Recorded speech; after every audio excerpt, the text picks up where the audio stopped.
Hi, I'm with JD today. Good. Yeah, we're talking about, he's here for an office hour appointment for Math 2B. It's fall 2019. We're talking about, I think, exam 1. We're looking at problem 6, and we're doing a review of this. And in particular, so let me go ahead and cover. So we're looking at this problem, which was problem 6, and the synopsis is, if I'm given a set of vectors, can I find a set of scalars that send those vectors to 0? So immediately I'm thinking linear independence or linear dependence. Yeah. The specific problem looks something like this. So consider the list of vectors. A1 is 1, 1, 0, 2. A2 is negative 1, 1, 0, 0. A3 is 4, 2, 0, 6. And then the question on the test says, can you determine whether there's a set of scalars that are not all 0 such that the sum of the scalars that we're looking for times the vectors that we're given is equal to the 0 vector. Yeah. And then if we're asked if the scalars exist, provide specific values for them that satisfy the equation, and if not, explain why they don't exist. I don't know if I can show the work that you've done. It's quite beautiful work. The approach that JD took, can I show? Yeah, sure. We don't have to show the score, but he did this very, very beautiful approach where he actually defined what the system should be. And then he set up a system of equations and then tried to solve that system of equations. And this, from the standpoint of like setting up the problem, this is gorgeous. Because what you did there is you said like, okay, this is the equation that I'm given. Let me actually write the definition of each of those. And maybe one thing that I would do is I would remind myself personally that those are all vectors, but you got that in the next statement, so that's not an issue. And then you literally carried out all those calculations, right? Yeah. So let me go ahead and start the problem from my own standpoint, and then what we'll do is when I'm done with this, we'll compare the work that you did with the work that I'm doing, and we'll see how we can learn from that. Okay, so let's go ahead and say, let's consider the operative equation, and I might actually call it an expression in this case, which was the sum from k goes from 1 to 3, which is exactly how you started, right? Yeah. A sub k. I might just remind myself that this is going to be x1 times a1. Yeah, next one. x2 times a2. So we're actually starting the exact same way in that way, right? So from that standpoint, that was gorgeous. We remember that A1, so let me see if I can test my memory, something like this, right? And then A2, I kind of forget right now. I know one of them is going to be positive and one of them is negative. And to be honest with you, I think the first one was negative. Yeah, it is. Okay, so I'm just testing my memory right there. And then the next one was going to look something like this. I think... Ooh, it's been a minute. So I think this is a 4, 2, 0, 0, 0, 6 maybe, 0, yeah. 6, yeah. Yeah, so 0, 6. And then the claim is we wanted to find... So note, we want to find x1, x2, x3 such that this equation holds. Now, as a young mathematician, I might actually do exactly what you did, JD, which is actually to bring these in by definition and try to go from there. Mm-hmm. But as an older mathematician whose hair is graying and falling off of my head, I probably would notice something almost immediately. In particular, if I want to send these to 0, there's only one way that 6 and 2 will combine to give 0 because this is 0. Yeah. So the only way to annihilate the 6 through the 2 is to do some sort of scalar combination. So note, let's just assume for a minute that x3 is 1. Yeah. Okay, so that would immediately imply that the last equation there, if I were to look at this, if I have x1 times 1, 1, 0, 2 plus x2 times negative 1, 1, 0, 0, and then this one, my x3 is going to be 1, so it's just going to be a copy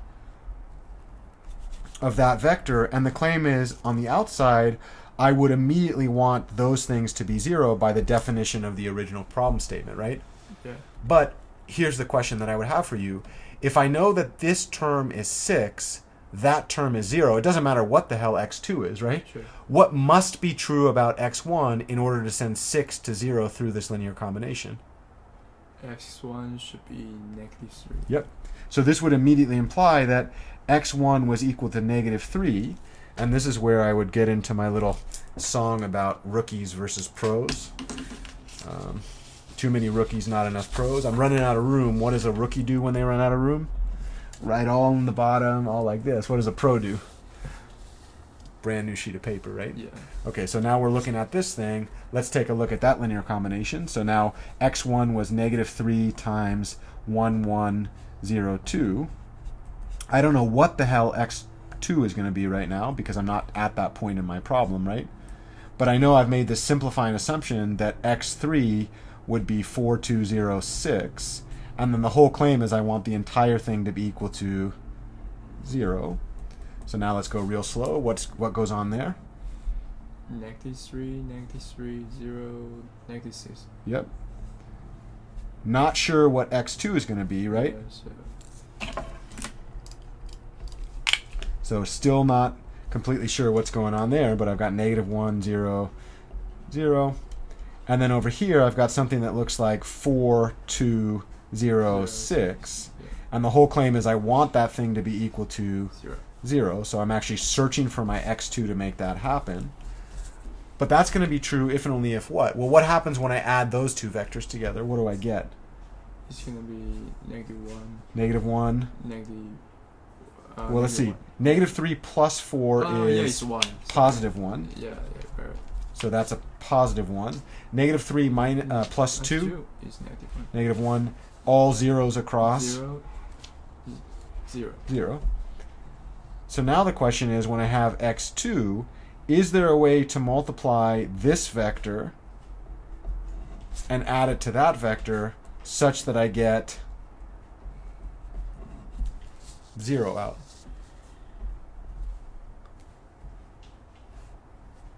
How many of this vector would I have to add to that vector to get 0? Just 1. Just 1. So this immediately means that x2 is 1, but now I knew that x1 was going to be -3, and I knew that x3 was going to be 1, right? Yeah. So let's go ahead and check. But we can check this. So if we take the sum, which is what we're asked to do, of k goes from 1 to 3 of x sub k times a sub k, which is going to be x1. I see you, Brett, I'm coming. Plus x2 times a2 plus x3 times a3. Well, what was x1 there? X1 is just -3. -3, and we said this is 1, 1, 0, 2. Yeah. We saw that x2 was going to be 1, Mhm. which is going to be -1, 1, 0, 0. And then the last one was going to be 1. And of course, I think we set this thing equal to 4, 2, 0, 6. Yeah. Okay. So now this vector goes -3, -3, 0, 6. This vector goes -1, 1, 0, 0. This vector goes 4, 2, 0, 6. Yeah. And then we go ahead and check. -3 minus 1 plus 4. 0.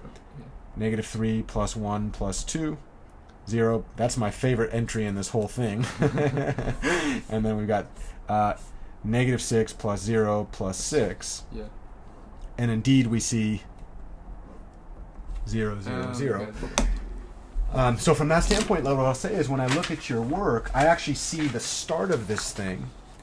But, I mean, it's not a but. This is a great start. I think one of the things that didn't happen is that you didn't finish, right? So, like, you set up a linear system of equation given the definition, which is exactly where I would go. Do you see how algebraically complex this is? Yeah, it's very complex. There's a lot going on there because you have multiple variables. Yeah. And from a beginner standpoint, like, that's a great method, except that it's painful, right? Yeah. So one of the things that I would say, and this takes time to do this, and this is why the exam corrections are so useful, because you can go back and kind of learn some stuff from that. I immediately see, if I just, whatever this value is, this thing is going to have to be -3 times that value to cancel it out. And so one of the things is, let's start with a simple example. What's the simplest value, non-zero value that could be? 1. Yeah. So let's just assume that thing is 1 to get rid of that variable, right? The moment I know that thing is 1, immediately what does that mean about this one? Yeah, we can set it. It's got to be -3 because this thing is a 0, right? So in Yeah. other words, the only way to annihilate the last column is through this one. Yeah. Then the moment that happens, it immediately implies what x2 should be. And this is actually a general rule that kicks in later. It's something known as pivots versus non-pivots. Oh, okay. Sometimes when you have zeros in places, it makes the other choices almost obvious by comparison, right? Yeah. So I'm not necessarily sold on the idea that you should have known this prior to going into this exam. I think if you're asking me, like, what was the difference between the solution that I did and the solution that you did, the solution you did started with linear systems as scalar valued entries. Yeah. And then the only thing that you didn't finish on this one was when you had your system, you made the conclusion that some of these must be 0.